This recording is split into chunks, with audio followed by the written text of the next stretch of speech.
Assalamualaikum warahmatullahi wabarakatuh. Perkenalkan kami dari kelompok 3 PSTID. Nama saya Ridho Zari Putra dengan NPM 2415001 dan teman saya. Nama saya Hengki Kurniawan dengan NPM 241506105. Nama saya Arsina Bezal dengan NPM 241506101. Pada kesempatan kali ini kami akan mempresentasikan tentang CPU schedule. Yang pertama akan disampaikan oleh saya sendiri. Yang pertama ada first come first serve atau prinsip yang datang duluan itu yang akan dilayani.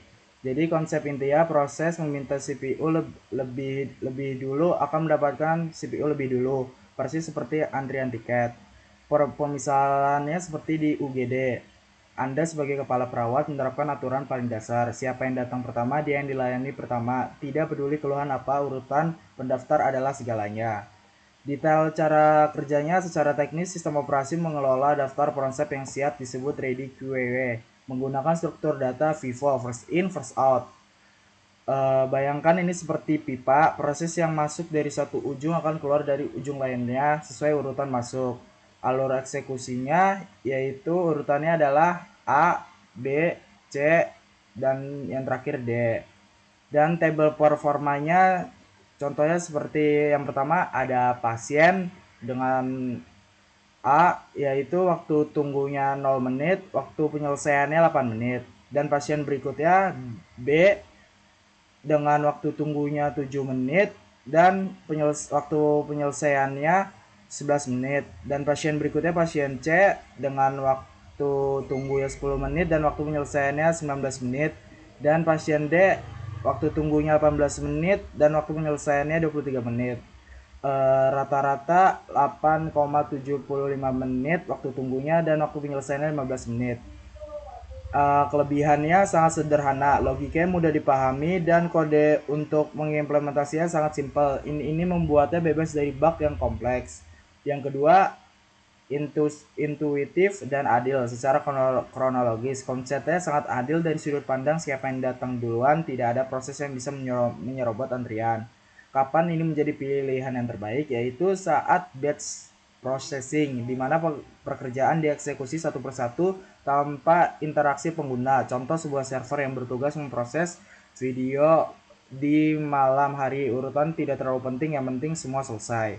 Dan kekurangannya yang pertama ada rentan terhadap konvoy efek, yaitu ini merupakan kelemahan yang fatal. Jika proses pertama yang datang memiliki durasi yang sangat panjang, maka sebuah proses kecil di belakangnya akan terjebak dan harus menunggu sangat lama. Yang kedua adalah tidak cocok untuk sistem interaktif. Jadi bayangkan jika mengetik di Microsoft Word, prosesnya sangat singkat, tapi harus menunggu komputer selesai merender video, proses yang sangat panjang, yang Anda mulai 1 detik lebih dulu. Pengalaman pengguna akan sangat buruk, waktu tunggu dan waktu respon rata-rata bisa sangat tinggi. Jadi kesimpulannya, FCS adalah kakek buyut dari semua algoritma penjadwalan. Kekuatan terbesarnya adalah kesederhanaan dan prediktabilitasnya. Namun kelemahan yang fatal yaitu efek konvoy membuatnya sangat tidak efisien untuk hampir semua sistem modern yang membutuhkan interaktif dan responsivitas. Ia lebih cocok sebagai standar pembandingan baseline untuk mengukur seberapa bagus algoritma lainnya. Dan materi yang lainnya akan disampaikan oleh teman saya. Baik, selanjutnya akan dilanjutkan oleh saya dengan materi yaitu short job first. Prinsip efisiensi maksimal. Konsep intinya yaitu CPU-nya dialokasikan ke proses dengan durasi eksekusi burst time terpendek. Contoh misalnya itu di UGD. Anda adalah perawat yang sangat efisien.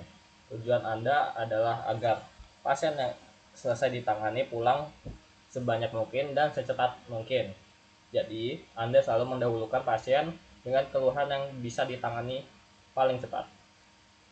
Ini memiliki dua varian, yaitu varian pertama SDF non-preemptive, dokter tidak bisa diganggu. Detail cara kerjanya yaitu ketika dokter selesai dengan satu pasien, Anda akan melihat semua pasien yang saat itu sedang menunggu dan memilih yang durasinya paling singkat. Di sini menggunakan Gantt chart-nya yaitu pertama dimulai dari 0 detik, lalu P1 nya 8 menit, lalu yang kedua P2 nya 4 menit, lalu ada P4 yaitu 5 menit, dan kemudian P3 9 menit. Ada juga tabel performanya, yaitu pasien A waktu tunggunya 0 menit dan waktu penyelesaiannya 8 menit. Pasien B memiliki waktu tunggu 7 menit dan waktu penyelesaiannya 11 menit. Terus pasien C waktu tunggunya 15 menit dan waktu penyelesaiannya 24 menit. Pasien D dengan waktu tunggunya 9 menit dan waktu penyelesaiannya 14 menit. Kemudian rata-ratanya waktu tunggu yaitu 7,75 menit dan rata-rata waktu penyelesaiannya yaitu 14,25 menit. Lalu contoh yang kedua itu ada dari SRTF atau SJF preemptive. Dokter bisa diinstruksi kapan saja. Detail cara kerjanya ini lebih canggih. Setiap kali ada pasien baru datang, Anda langsung membandingkan durasinya dengan sisa waktu penanganan pasien yang sedang ditangani dokter. Jika yang baru lebih singkat, Anda akan menginstruksi dokter dengan gancatnya yaitu yang dimulai dari 0, kemudian P1 nya 1 menit, P2 nya 4 menit, P4 nya 5 menit, P1 sisa 7 menit, dan P3 9 menit. Lalu ada tabel performanya, yaitu pasien A waktu tunggunya 9 menit dan waktu penyelesaiannya 17 menit. Pasien B waktu tunggunya 0 menit dan waktu penyelesaiannya 4 menit. Pasien C waktu tunggunya 15 menit dan waktu penyelesaiannya 24 menit. Pasien D waktu tunggunya 2 menit dan waktu penyelesaiannya 7 menit. Rata-rata waktu tunggunya yaitu 6,5 menit dan rata-rata waktu penyelesaiannya yaitu 13 menit. Kali ini akan masuk di analisis kelebihan. Di sini ada bagian pertama yaitu optimal secara teoritis. SJF khususnya versi primitif atau SRTF terbukti secara matematis menghasilkan waktu tunggu rata-rata yang paling minimal. Tidak ada algoritma lain yang bisa mengalahkannya dalam metrik ini. Kedua, throughput tinggi karena mendahulukan pekerjaan-pekerjaan singkat, jumlah proses yang selesai per satuan waktu menjadi sangat tinggi. Kemudian ada analisis kekurangan. Di sini ada kekurangan yang pertama yaitu masalah prediksi. Ini adalah dosa asal dari SJF. Di dunia nyata, bagaimana sistem operasi bisa tahu persis berapa lama sebuah proses akan berjalan. Ini hanya bisa diprediksi misalnya dengan melihat riwayat eksekusi sebelumnya, dan prediksi seringkali tidak akurat. Yang kedua ada risiko kelaparan, starvation. Proses dengan durasi panjang berisiko tidak akan pernah dieksekusi jika proses-proses pendek terus berdatangan. Dalam analogi UGD, pasien patah tulang 9 menit bisa selamanya menunggu jika setiap 3 menit selalu datang pasien baru yang hanya butuh diplester 2 menit. Kesimpulannya yaitu SJF adalah sang juara efisiensi di atas kertas. Ia adalah algoritma optimal untuk meminimalisir waktu tunggu rata-rata, menjadikannya sangat menarik untuk sistem yang mengutamakan throughput tinggi.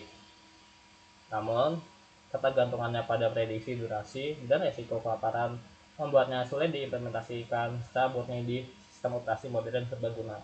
Konsepnya seringkali digabungkan dalam algoritma yang lebih canggih, seperti penjadwalan berbasis prioritas. Itu saja yang bisa saya sampaikan. Selanjutnya akan dilanjutkan oleh teman saya. Oke, di sini saya akan menjelaskan tentang algoritma ketiga yaitu round robin, yakni prinsip keadilan yang merata. Konsep ini yaitu setiap proses mendapatkan jatah waktu CPU yang kecil yang disebut time quantum atau time slice. Jika waktu habis dan proses belum selesai, ia akan dipindahkan ke antrian akhir. Waktu respon yang baik ini adalah kekuatan utamanya. Tidak ada proses yang harus menunggu lama untuk mendapatkan sentuhan pertama dari CPU. Ini membuat sistem terasa sangat responsif bagi pengguna. Setiap proses dijamin akan mendapatkan jatah CPU yang adil. tidak ada resiko program yang akan menunggu. Untuk kekurangannya itu waktu tunggu dan turnaround rata-rata cenderung buruk, seperti yang terlihat total waktu tunggu dan penyelesaian bisa lebih buruk daripada FCFS sekalipun. Ini karena proses panjang harus diinterupsi berkali-kali. Sistem algoritma ini dirancang khusus untuk sistem time sharing atau multi pengguna di mana banyak proses perlu berjalan seolah-olah secara bersamaan agar sistem terasa responsif. Untuk alur-alurnya, skenario-nya itu dengan percobaan seperti kuantum waktu yang 4 menit dan ada P1 yang datang di 0 butuh waktu 8 menit, P2 datang di pertama dengan waktu 4 menit, P3 di datang kedua dengan waktu 9 menit, dan P4 datang di ketiga dengan waktu 5 menit. Dengan langkah awal, yaitu awal mulanya dengan waktu 0, P1 datang dan masuk ke dalam antrian. Karena tidak ada antrian tidak kosong, CPU mengambil proses terdepan, yaitu P1 dengan menjalankan selama satu waktu yaitu 4 menit. Langkah kedua yaitu waktu 4 menit itu habis, CPU telah menjalankan P1 selama 4 menit, sisa waktu P1 yaitu 4 menit. Selama P1 berjalan dari waktu ke 0 ke 1, P2 dan P3 dan P4 datang dan masuk ke belakang antrian. Karena P1 belum selesai, dia dikeluarkan dari CPU dan dipindahkan ke paling belakang antrian. Jadi antrian sekarang itu P2, P3, P4, dan P1. CPU mengambil proses berikutnya yaitu P2. P2 berjalan dengan waktu 4 menit dan P2 selesai dengan waktu 4 menit. Karena P2 setelah selesai, jadi dia tidak masuk ke antrian lagi dan dia keluar dari sistem. Dan antrian sekarang yaitu P3, P4, dan P1. CPU sekarang mengambil proses P3. P3 berjalan selama 4 menit dan sisa waktu P3 itu 5 menit. Saat waktu P3 habis, P3 akan dipindahkan ke antrian paling belakang. Dan posisi antrian sekarang itu P4, P1, dan P3. CPU mengambil proses antrian lagi yaitu P4. P4 berjalan waktu 4 menit dan sisa waktu 1 menit.